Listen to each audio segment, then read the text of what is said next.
Assalamualaikum, good evening. My name is Muhammad HAKIM bin NORHISHAMMUDDIN.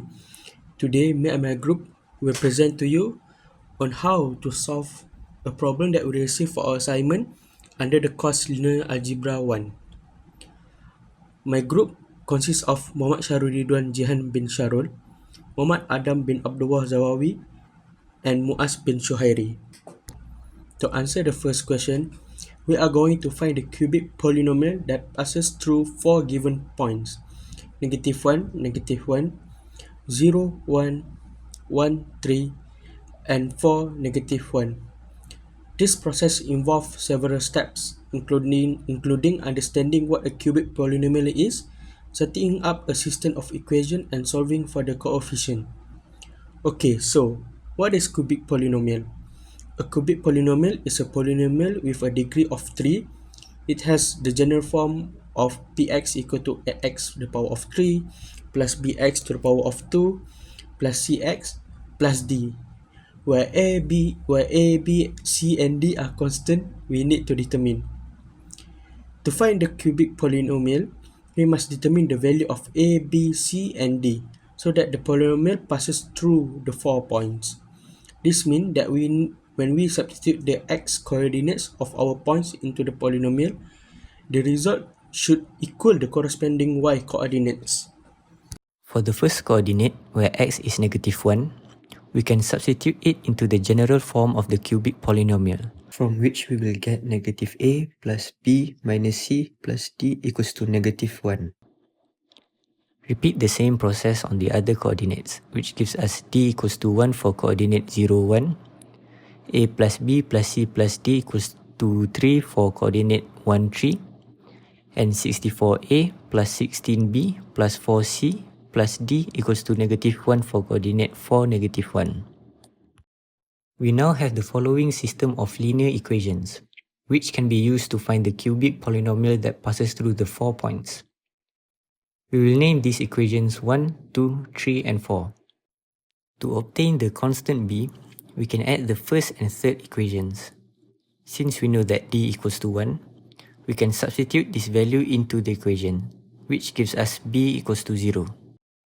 Then, by substituting b equals to 0 into equations 3 and 4, we obtain that c equals to 2 minus a and 64a plus 4c equals to -2, which we will name equations 6 and 7 respectively. We can solve for a and c by substituting equation 6 into 7, which gives us a equals to -1 over 6, and we can substitute that into equation 6 to obtain c, which is equals to 13 over 6. Now we have found all the coefficients. Plugging in all the coefficients value into the general formula, we will get that the cubic polynomial is -x cubed over 6 plus 13x over 6 plus 1. To verify our polynomial, we can plug in the given points into the polynomial equations to get a graph to ensure it passes through all the points, which in this case it does. Thus, we have successfully derived the cubic polynomial passing through the given points. So now we will move on into question number 2. The question 2 is, the following table shows the lifting force on an aircraft wing measured in a wind tunnel at various wind velocities. Model the data with an interpolating polynomial of degree 5 and use that polynomial to estimate the lifting force at 2000 feet per second.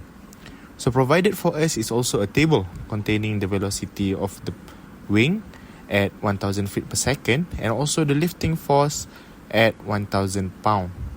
So the given multiplier for the velocity is 1, 2, 4, 8, 16, 32. And for the lifting force is 0, 3.12, 15.86, 33.7, 81.5, and 123. So what we obtain from the question is that there are two objectives which we have to deal with based on the given question. So the first objective is to model the data with an interpolating polynomial of degree 5. And the second objective is to use the polynomial model that we have obtained and to find an estimate for the lifting force at 2000 feet per second. So to deal with the first objective, we need to know what is a polynomial of degree 5. So similar to question number 1, where it was a polynomial with degree 3, this time we will add 2 more variables with an increasing polynomial to make it into a polynomial of degree 5. So it would look something like this. So px is equal to x1 times x to the power 5 plus x2 times x to the power of 4 plus x3 times x to the power of 3 plus x4 times x to the power of 2 plus x5 times x plus x6, where x1 until x6 is a constant variable and the value of x is our velocity to obtain our px, which would be our lifting force. This question can be solved using Cramer's rule. To use Cramer's rule, we first have to derive the equation where coefficient matrix A multiplied with vector x, which is a vector containing the variables, equals to vector B, which contains the output of each linear equations. Before applying the theorem, the matrix A must be a square matrix, and vector x must have the same number of elements as the number of rows and columns contained in matrix A. This means that the number of variables equals to the number of linear equations. For this question, the general equation will look as follows.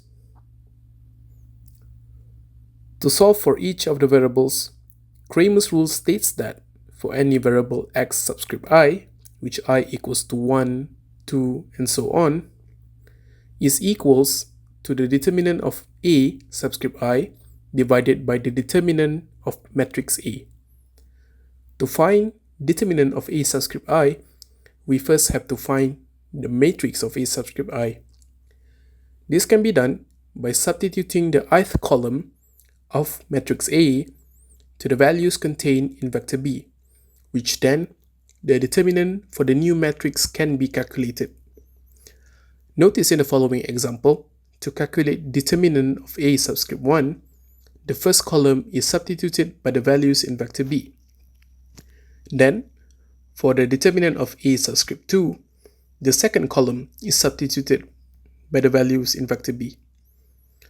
And for any determinant of A subscript I, it follows the same pattern.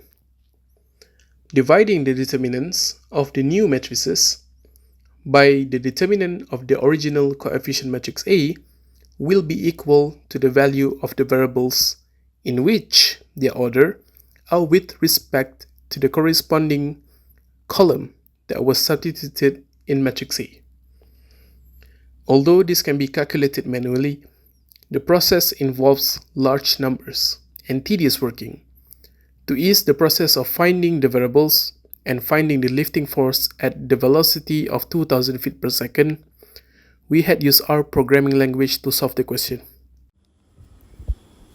Proceeding to our R language program, we begin the code by storing all of the value of velocity and lifting force from the given table, similar to storing a matrix.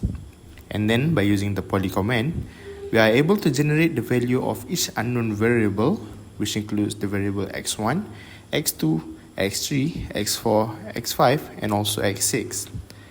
After generating all of the value, we will need to add a new value into velocity, which is the value 20 as multiplier of 2000 feet per second, which is our goal in obtaining the final answer. After that, by using the predict command, we are able to predict the value of lifting force at 2000 feet per second, using it against our earlier poly equations. In the end, we can call out our new force obtained, which will be our final answer for this question. As for the output of our program, we can compare it to our Cramer's rule method earlier. We can see that the two examples of our unknown variable are the same, which are x1 is equal to negative 0.005433 and x2 is equal to 0.0003239091. So it means that we are on the right track of getting our final answer through our program. And at last, our program has predicted that the value of lifting force at velocity 2000 feet per second is 206.9489 pound. In summary, this present work has emphasized the critical significance that linear algebra plays in a variety of domains, including science, engineering, and mathematics. We have emphasized the significance of understanding linear algebra for efficient problem solving by going over its foundational ideas and its application, especially in resolving real-world issues like those involving polynomial equations such as finance and investment planning. It provides analytical tools and quantitative methods for assessing risk and making informed decisions in dynamic and uncertain markets.